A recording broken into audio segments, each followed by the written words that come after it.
What made you decide that India is not the destination which you prefer to go further or practice further? I always wanted to study abroad and experience life abroad, so which is why I decided to go to Australia. I am going to do a Juris Doctor there. I think this JD course you could have went directly after 12th also.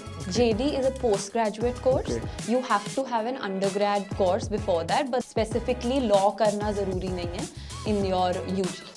Since you were studying in NLU, can you explain a little about NLU? How is the life there? Is it easy to get admission or is it difficult?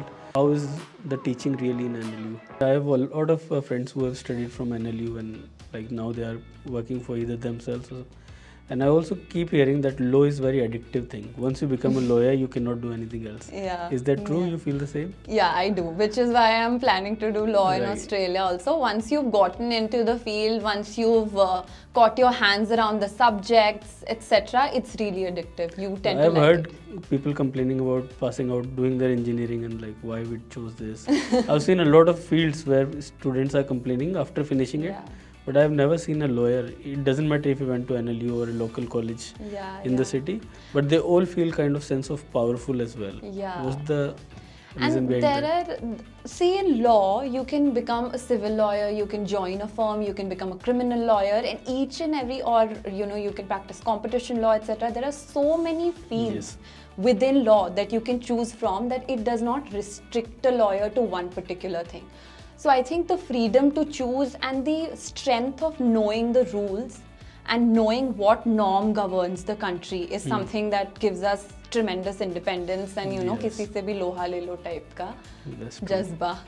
That. I can feel that in most of the lawyers, and I've also seen that especially law is some kind of field where, as you said, there are a lot of opportunities in every aspect, but there is no such entry barrier as well. Like when you say you can start your own law firm and start practicing, it doesn't mean that you have to start big.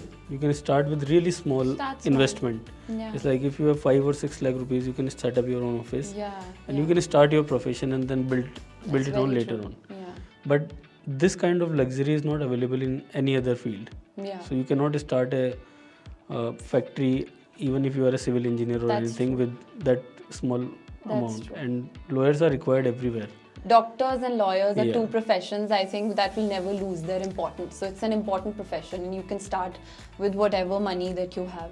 And That's true. what makes it more exciting, as you said, doctors and lawyers, is that to become a doctor, you need a lot of money.